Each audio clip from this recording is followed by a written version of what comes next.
Washington, as Vice President Kamala Harris returned to Washington, District of Columbia after a 4-day visit to France to a devastating report on Sunday of her purported rift with the Biden White House, alarming Democrats still reeling from the loss of a bellwether election in Virginia.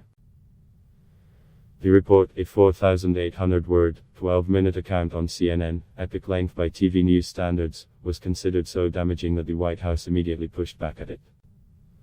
Biden spokesperson Jen Psaki tweeted, "For anyone who needs to hear it.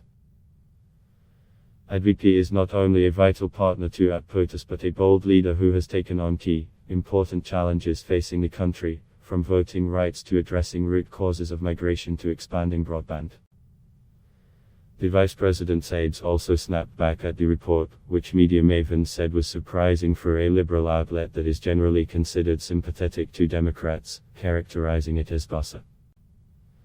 It is unfortunate that after a productive trip to France in which we reaffirmed our relationship with America's oldest ally and demonstrated U.S. leadership on the world stage, and following passage of a historic, bipartisan infrastructure bill that will create jobs and strengthen our communities, some in the media are focused on gossip, not on the results that the president and the vice president have delivered, said Harris press aide Simone Sanders. The story, coming on the heels of several reports of dysfunction within the vice president's office, spoke of an exhausted stalemate between the Biden and Harris camps despite cordial relations between the principals. But, with many sources speaking on condition of anonymity to discuss the situation more frankly, they all tell roughly the same story. Harris staff has repeatedly failed her and left her exposed, and family members have often had an informal say within her office.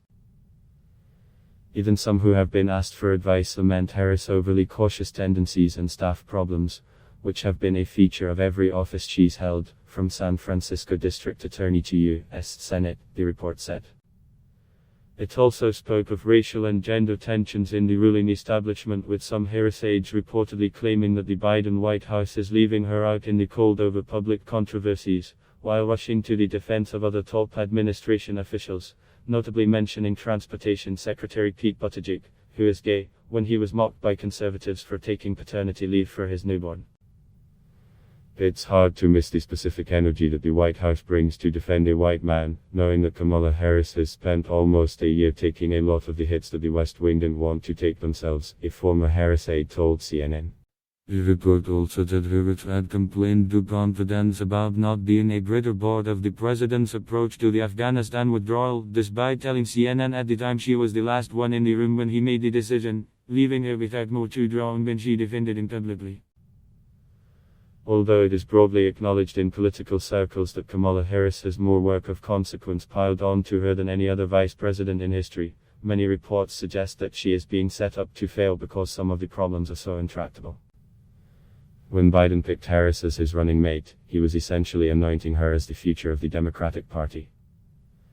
Now many of those close to her feel like he's shirking his political duties to promote her, and essentially setting her up to fail.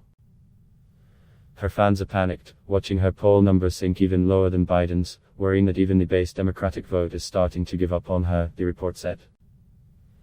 It also said many Harris staffers were starting to look for jobs elsewhere, leading to at least 2 of them, including her press aide, Sabrina Singh, going on social media to assert how honored they are to be working for her. Republicans expectedly feasted on the report, invoking succession battles in the Democratic Party amid uncertainty over whether President Biden will run for a second term. Biden has said he will, but at 82 when the next presidential election cycle begins, and the general expectation that an incumbent vice president will be a strong contender for the party nomination, there are few takers for that happening. But Kamala Harris critics in both Democratic and Republican circles see a very slim change of her snagging the nomination. Then there's her 28% approval rating. And 0 delegates in her own race for POTUS, sneered Kellyanne Conway, a Trump-supporting Republican operative, referring to Harris' own failed presidential nomination campaign, despite which Biden picked her as his running mate. Recent surveys have been devastating for Democrats, with polls indicating they could lose control of both the Senate and the House of Representation, where they hold razor-thin majorities, in the midterm elections in 2022. A recent ABS/Washington Post survey showed Republicans holding the largest lead on the generic congressional ballot in 40 years, polling 51% to Democrats 41%. Adblock test. Why?